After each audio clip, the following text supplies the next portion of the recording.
Okay, so we're here today with Hannah Redder, who is an MFA candidate, a Masters of Fine Arts candidate at NYU, and one of the most wonderfully talented people I know. And she is gonna share her expertise with us.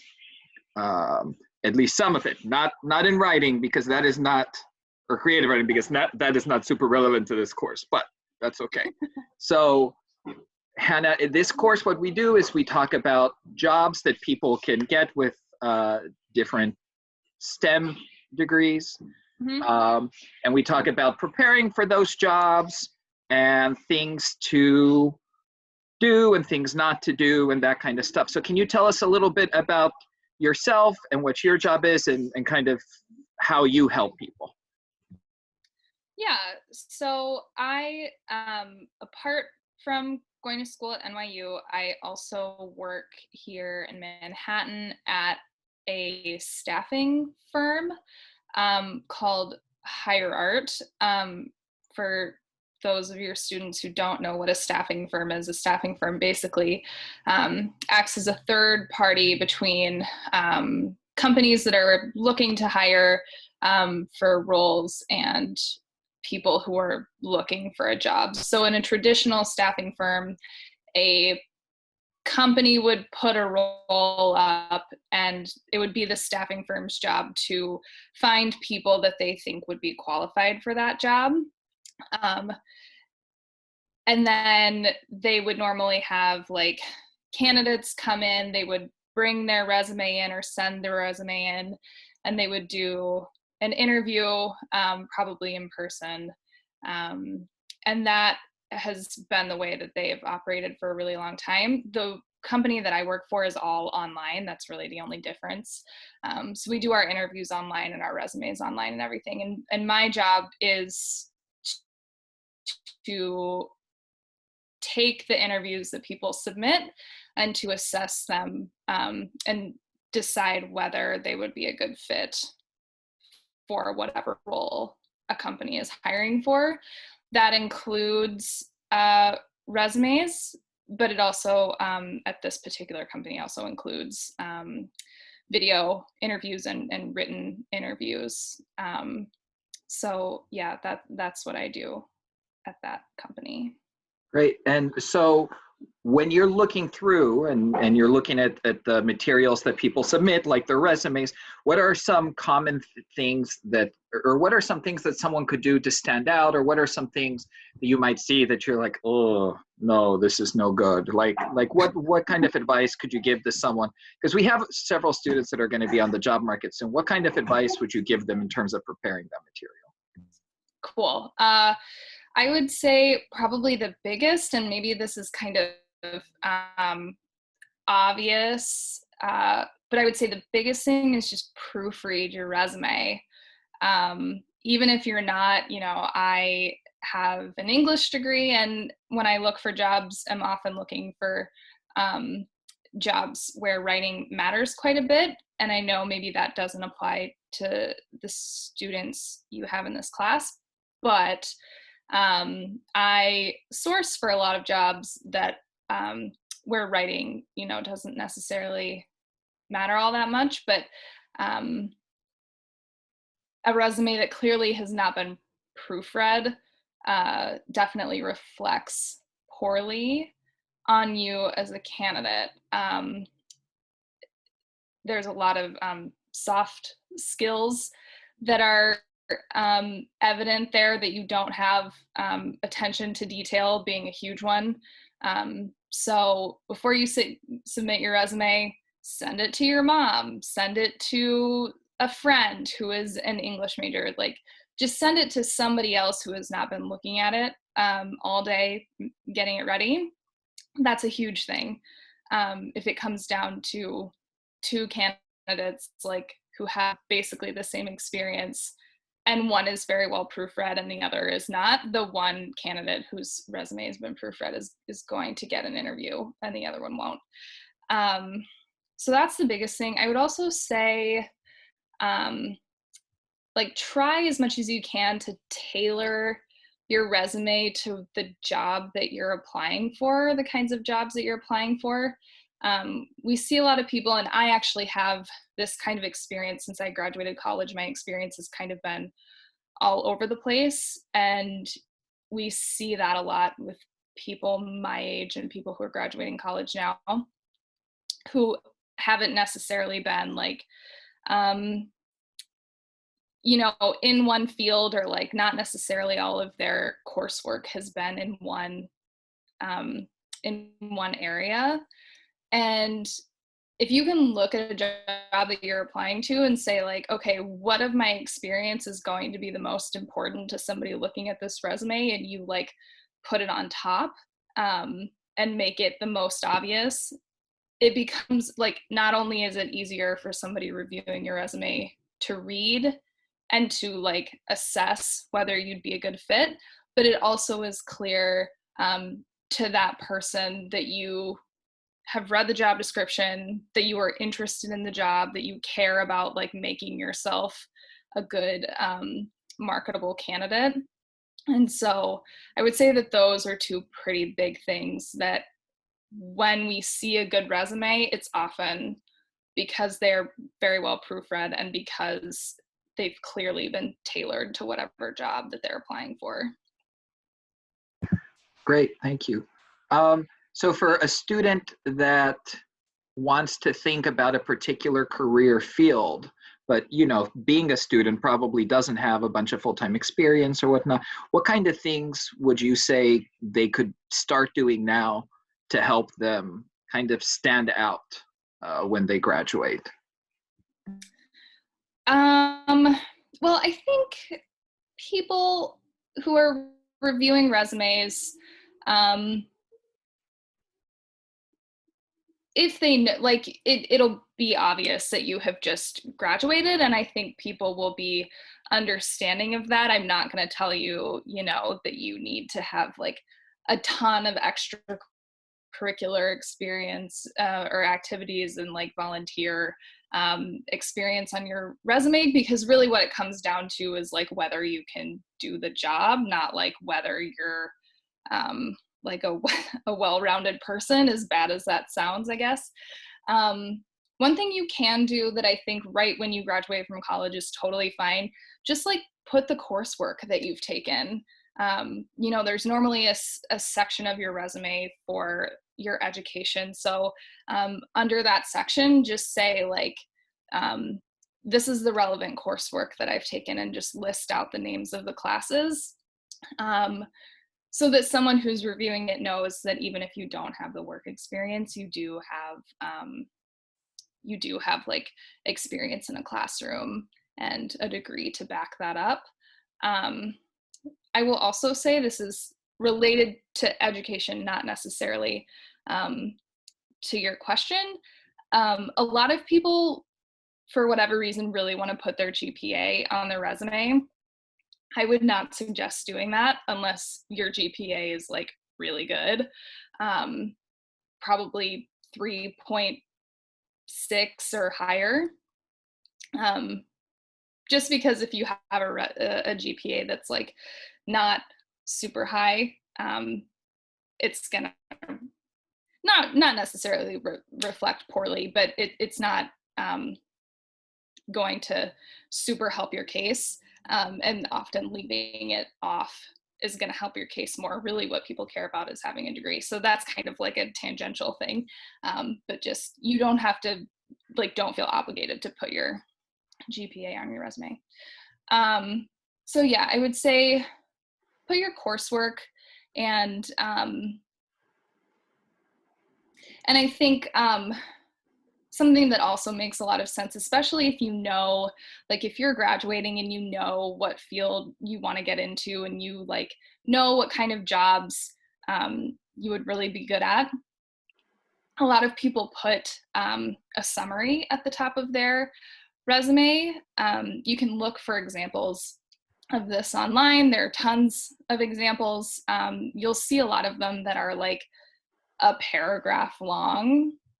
And I don't think that's necessary. A good thing to keep in mind when you're applying for jobs is that whoever is looking at your resume probably has like 100 other resumes to look at. So the more concise you can be, the better. So just like a sentence summary at the top saying, I am, a recent college graduate wanting to get into whatever field. That just shows there again that you are being intentional about the jobs you're applying to, that you're not just like throwing your resume into the wind and seeing who picks it up. So I think those are a couple of things that you can do. Wonderful, thank you. So aside from proofreading resumes and structuring resumes to suit the specific jobs, are there other kind of materials that you ever get for review that you think are important, or things that somebody could do to, things that might help them, or things to avoid?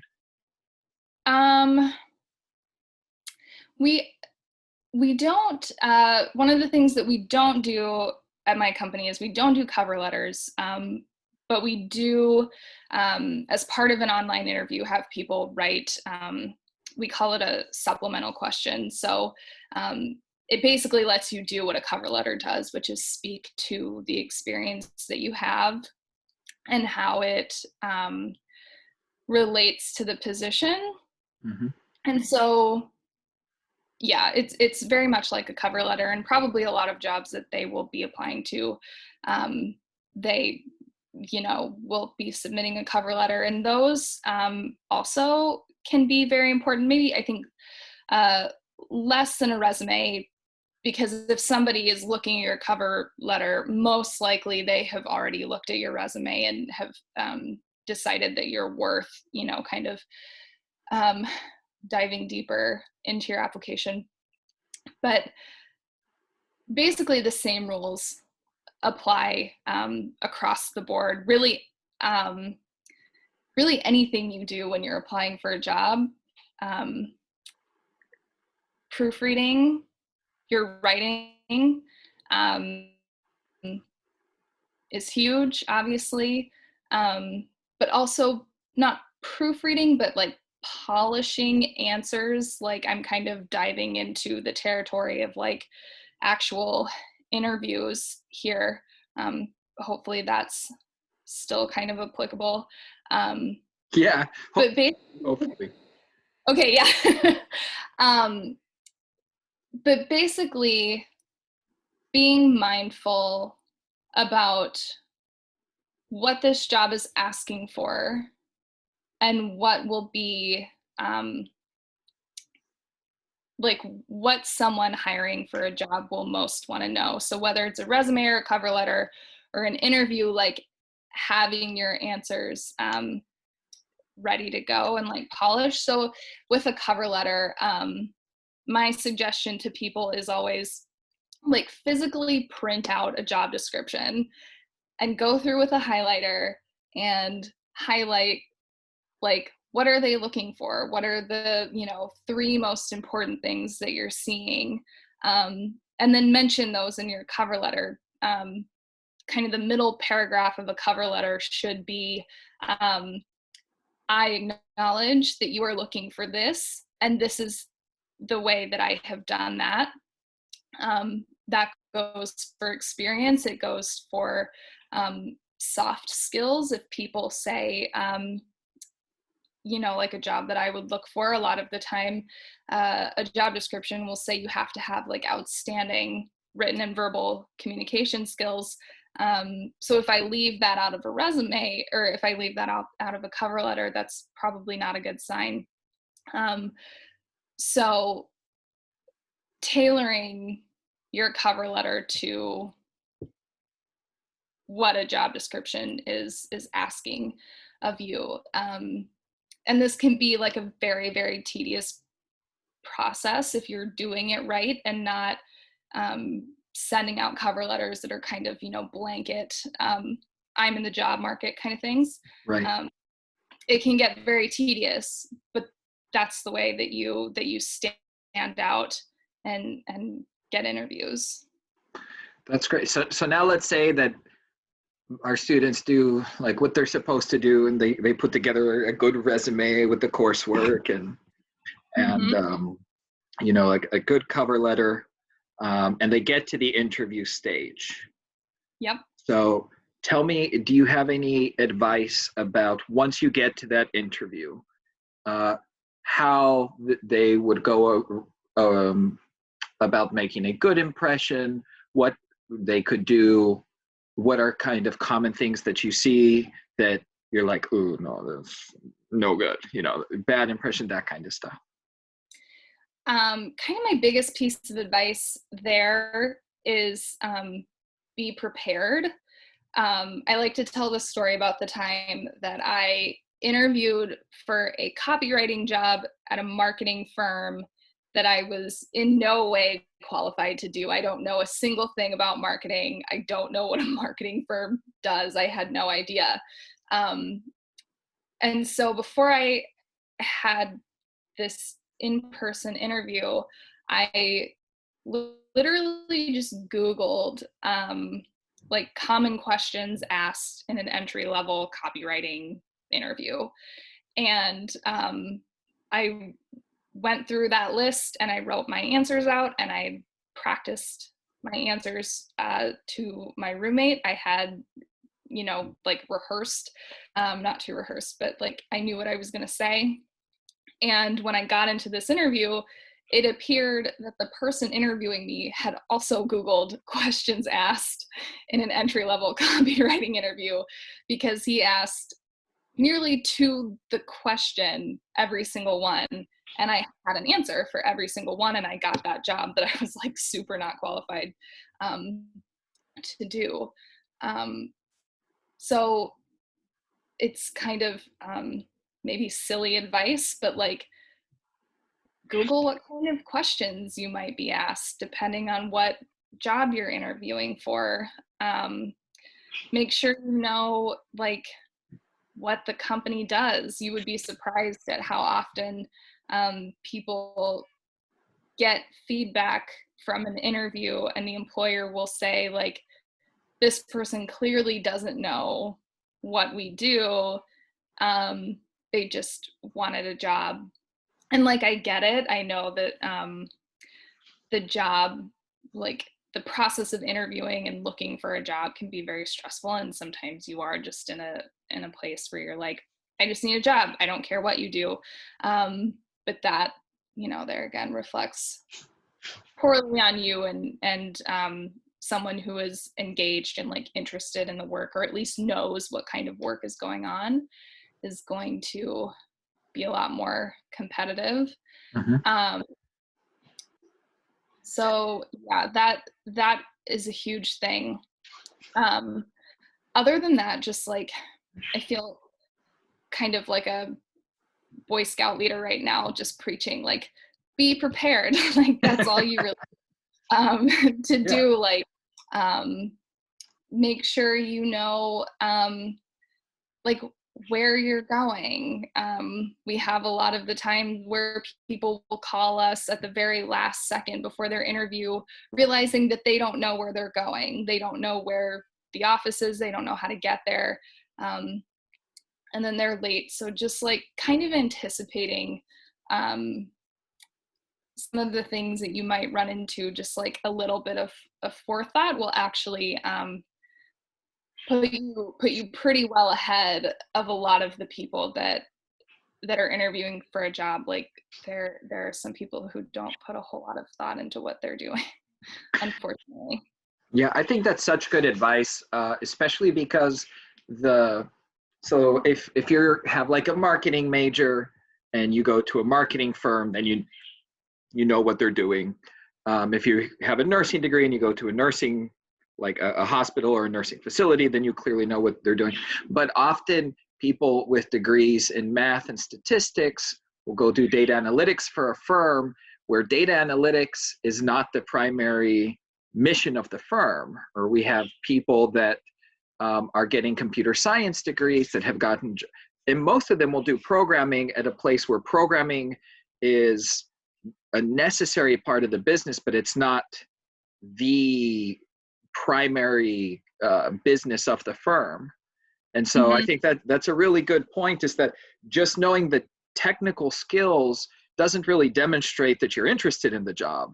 Knowing how your technical skills will apply to their specific business is a completely different question. And that's a really good point. Totally. Another thing I would say, kind of along those lines, is that, if a company is hiring, that's a pretty good sign that they are growing, that they are in a place, to take on more people because they are expanding and making more money. Mm-hmm. And so that's actually a really good thing to look at too. Depending on where you're looking, like there's a lot of information about what startups are doing, like startups that recently got a lot of funding or made a big push, to expand into a new territory, or like big companies that all of their information is public. Like, pay attention to what's happening money wise. Mm-hmm. Work that into your interview. Like, you will get a chance to ask questions in an interview, and you could say something like, I noticed that you are like making a your build product. Hold on a second. It seems like But we're having like, some internet difficulty. Hold on. oh no, sorry. Am I frozen? Yeah, you're frozen.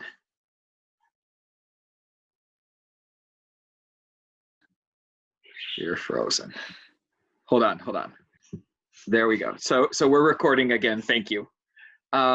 So you mentioned an important part of the interview. So I've been on, I guess, 10 different hiring committees, and I'm always amazed when we get to a point where we're like, do you have any questions? How many people are like, nah, I'm good. Yeah. And I think, and it shows that there's not a whole lot of forethought about how they would fit into the organization. So do you have any tips for what types of questions to ask at an interview? Yeah, so I guess I don't know how much of the last like very long-winded thing I was saying, how much of that like made it into the recording. But a question that I often ask and that I see asked is like, how would I fit into the growth that you're having right now? Like, how would my job be contributing to the goals that you have in the next year, the next 5 years? Because that again shows that you're like interested in what they're doing, or you're at least like engaged in what they're doing and not just kind of along for the ride. It's also pretty common for people to ask, like, what team would I be under? Like, sometimes it would be obvious, but other times, especially at like tech companies, the teams are like interesting and kind of textured. So like, what team would I be under? Who would I be working with? And like, what is that environment like? What are the personalities of the people on that team? Because a big part of hiring, and especially like hiring in New York, like if you are interviewing at a startup, there's a huge push for culture. It's not just like, can you do the job anymore, but it's like, are you a decent person who we wouldn't hate working with? So an interest and like showing that you want to get along with the people that you're working with and want to be like a positive addition to a team is the big one. Another question that I think is smart to ask, just so that you can like kind of head off issues with your application materials is like, did you see anything on my resume or in my cover letter, or like anything in my experience that concerns you? And every time I have asked that question personally in an interview, they have answered me with, even if it's not like a huge concern, sorry, even if it's not like a huge concern, they will often like point out something and be like, yeah, actually, like if you could speak a little bit more to this. And so you can kind of have an idea of like what maybe you can anticipate coming up again in another interview, or like if you have an interview at a different company, like things that you can speak to, or like ways that you can change your resume. Those are kind of the three that I tend to ask or encourage people to ask. You're muted still, Josh. There you go. I said wonderful. Thank you so much. Do you have any other like last advice or anything before we let you get back to your glorious life? Actually, yes. This is the last piece that I always tell people, is to PDF your resume. Do not submit a resume in Microsoft or Pages or whatever. Sometimes they don't work. PDFs universally work. Your formatting will always look nice. That's just like a tiny, easy thing that you can do for someone to be like, oh, that person has their life in order, is to just have a PDF. Wonderful. Okay, thank you so much. If anyone from the class has extra questions, would it be okay if I forwarded them to you? Yeah, totally. I'm happy to answer questions. Okay, wonderful. Thank you so much. Yeah, thanks, guys.